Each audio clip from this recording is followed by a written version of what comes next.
What's going on? It's your boy CDL Shorty. So look, man, I want y'all to be aware of people who are too busy worried about trying to align their pockets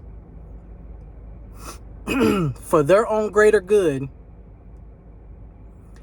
and those people don't care about you as a driver in this industry. There are people that are trying to distance themselves who once upon a time said they love me, right? People are trying to distance themselves from me because they say I'm bad for business because I tell the truth. Truth hurts.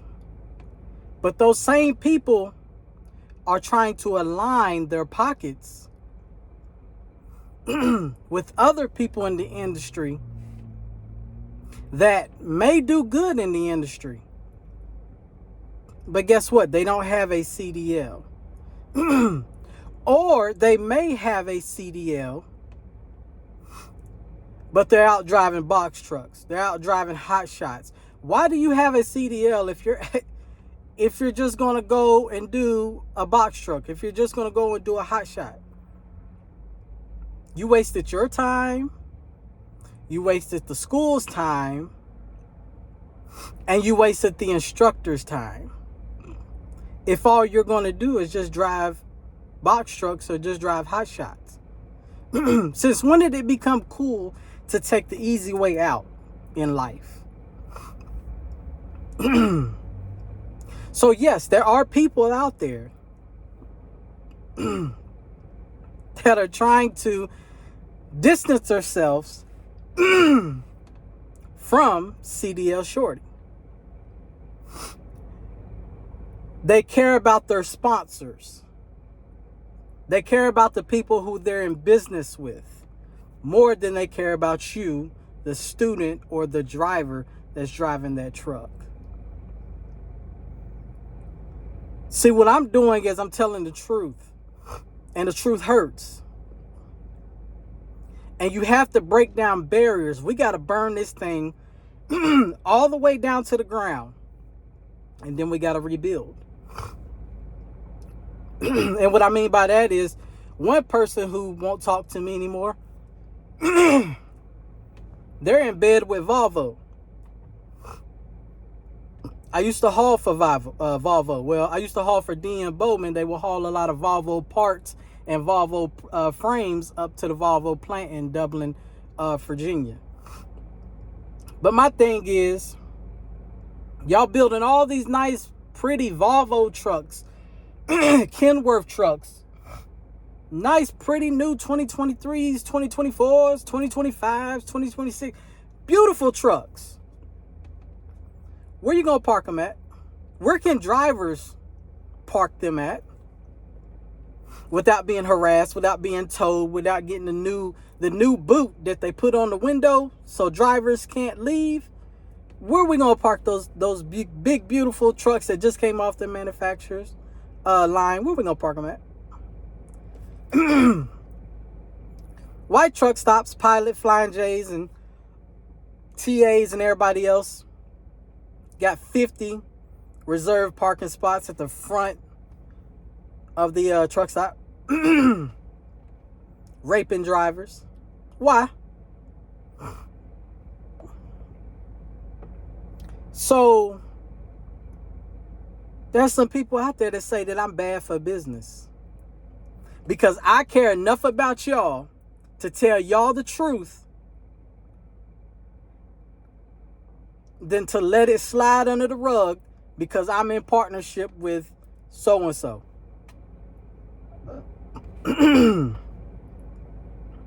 I care enough about y'all.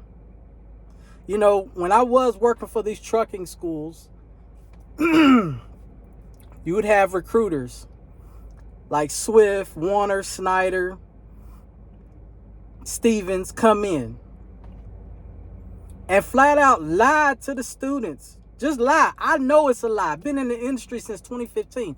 I know it's a lie. But flat out lie to the students. And guess what? I couldn't say anything because I work for that school. So I have to let it go up under the rug. Right? Okay. Cool. One of the reasons why I'm so passionate and why I speak like I speak is because I owe it to my students. I give all my students nicknames because I'm on a friendly basis with them. I love all my students, so I give them all nicknames. And one of the students that graduated went out on the road, came back and told me about his experience. I call him Trick Daddy. If y'all look at my YouTube, go down the list on my YouTube, you'll see him because I got him in, I think, 2 videos. But Trick Daddy, he got golds in his mouth. He came to me. I was in the hospital because I got heart issues. So he came and visited me in the hospital.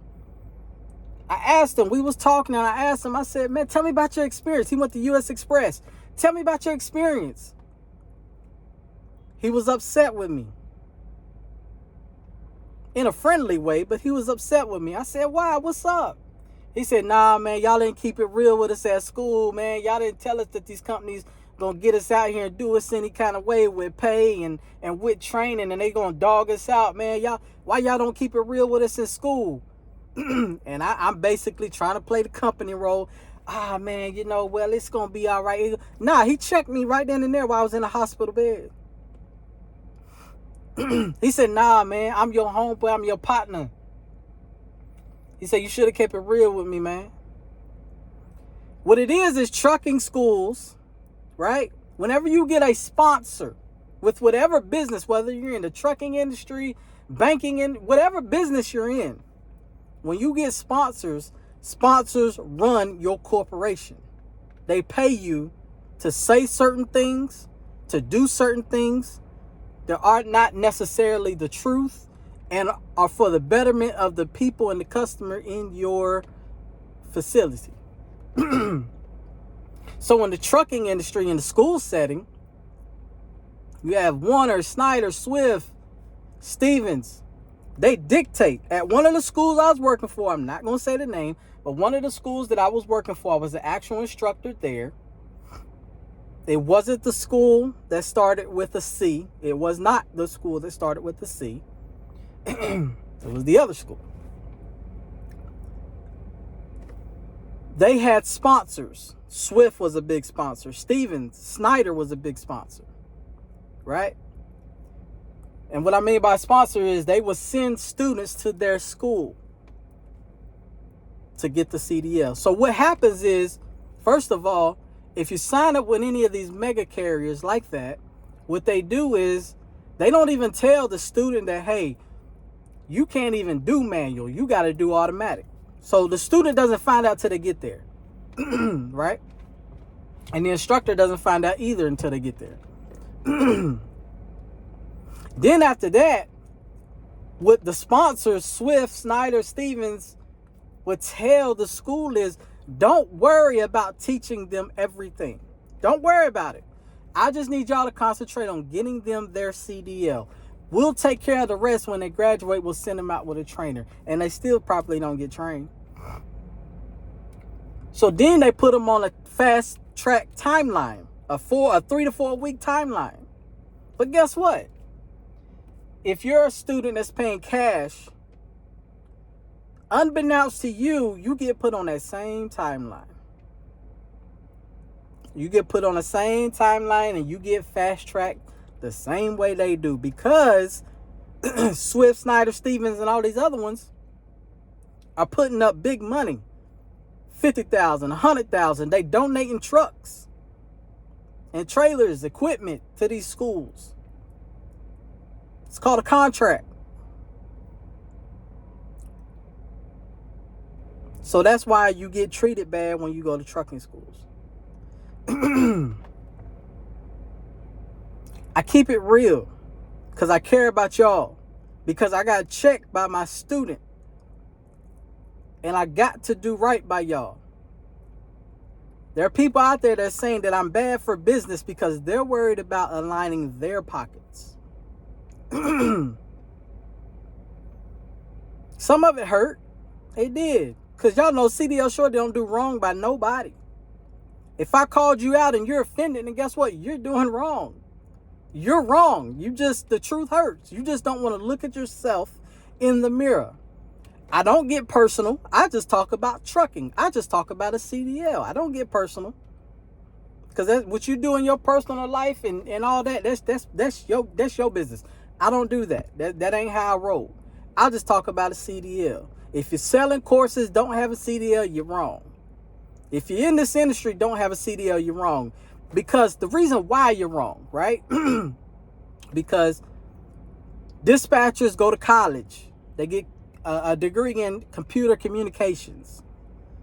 They get out, they go to these mega carrier companies, don't know a thing about dispatching a truck or driving a truck. And guess what? We have the disconnect between driver and dispatcher. If y'all don't believe me, go check out Miss Tanya Gibson Smith. She made a whole video on how when she went to Prime, how she got disrespected. When I was at Hirschbach, I got disrespected by dispatchers. Okay? FMCSA constantly changing the rules every single year to catch us slipping like we doing things wrong. But guess what? When they pull us over, they don't give us no notification. They don't send nothing to a house, send nothing to email. But when they pull us over, they say ignorance is not above the law. But y'all don't tell us nothing. Most of them never driven a truck. They just wanted to go to the police academy and be a police officer all their life. People that sit high up in these companies, CEOs, CFOs. You wonder why there's such a high turnover rate in trucking, because y'all don't care about the trickle down effect, which equals us. Your company is nothing without the drivers. And like I said with Yellow Freight didn't care nothing about the drivers. Yellow Freight shut down overnight and told the drivers, didn't even tell the drivers thank you. They just shut down overnight and said, y'all go find somewhere else to work. We'll holler at you later. And then in the next 20 years, AI trucks is coming, computer trucks, and they will figure it out. They will figure out how to run them. And then guess what's going to happen to the driver? Me or somebody else, the physical driver. We're going to get pushed to the side. So those same people that's trying to distance themselves from me because they have big sponsors, right?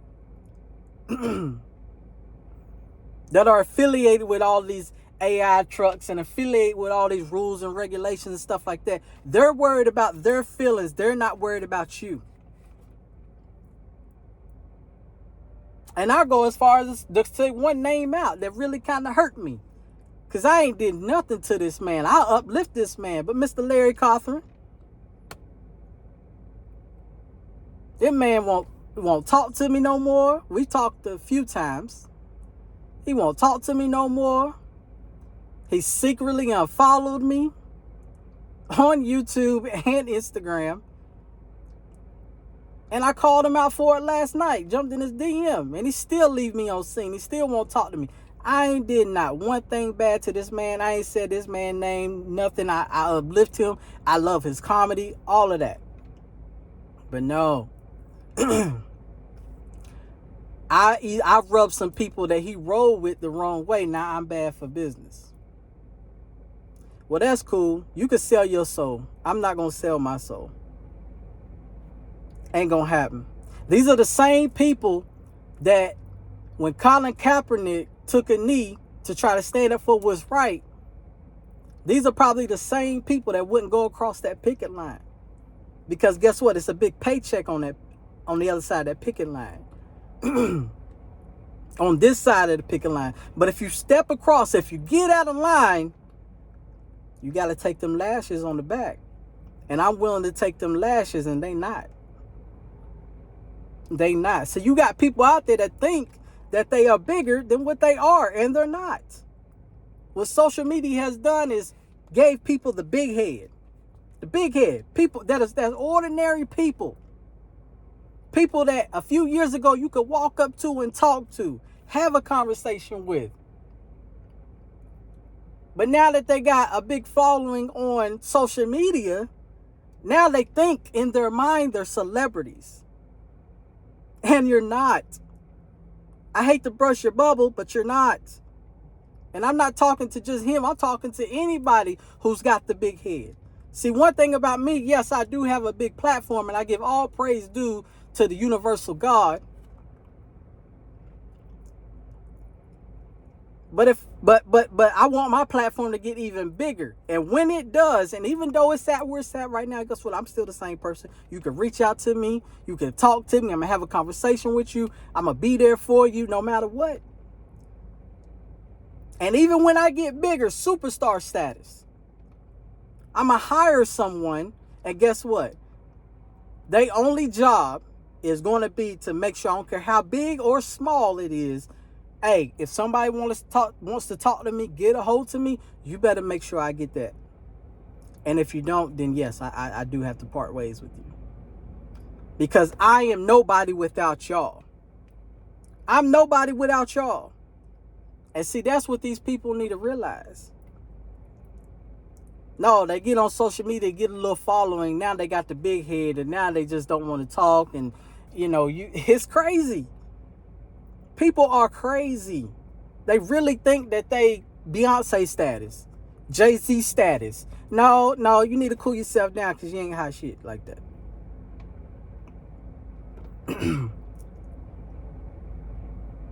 And if you think distancing yourself from me, which is the truth, if you think I want to be aligned with you, with someone who's willing to sell their soul, because this is what I see. If you're willing to sell your soul over a few drivers, ain't no telling what you do for amount of money. So what make you think I want to work with you in the first place anyway? And it was all love. And it's still all love between me and those people. I ain't got nothing bad to say about them. I just take note. I take mental note. I take mental note of who's really sacrificing for this industry, for driver pay, for driver appreciation, for driver care, who's worried about getting the appropriate sponsorships, who's worried about being aligned with all these big name companies to just sell the driver out. So I'm taking mental note. I told you, Alex Good Energy, Drive Team J, I'm never letting up on them. Never letting up on them. And people that follow in their path, I'm never going to let up on them either. It is what it is.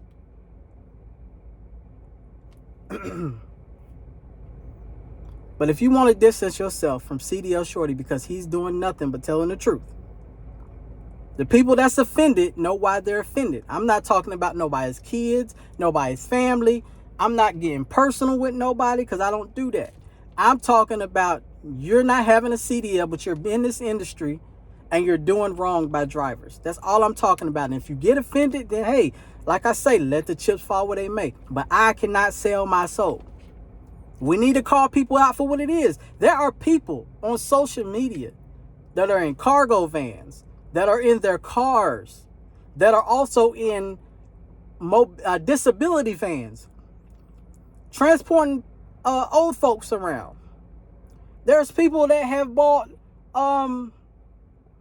old UPS trucks that are calling that trucking. That is not trucking whatsoever. Just because you transport some old folks around, you're not trucking. Just because you went and bought a cargo van or you went and bought an old UPS truck, that is not trucking. That is transportation. That is transporting. Trucking and transporting is not the same. And I am so not sorry. But this is the truth. And y'all playing. Stop playing. Stop playing, because it's disrespectful to the men and women that went to truck driving school, sacrificed. There was a woman that I taught about maybe 2 years ago who had 4 kids and had to put them in daycare and make sure that her mom could pick them up because she was in trucking school to get her actual Class A CDL with no restrictions. And y'all being disrespectful to her, saying y'all in the trucking field, but y'all got cargo vans. That's disrespectful to her. She sacrificed with 4 kids. You're disrespectful.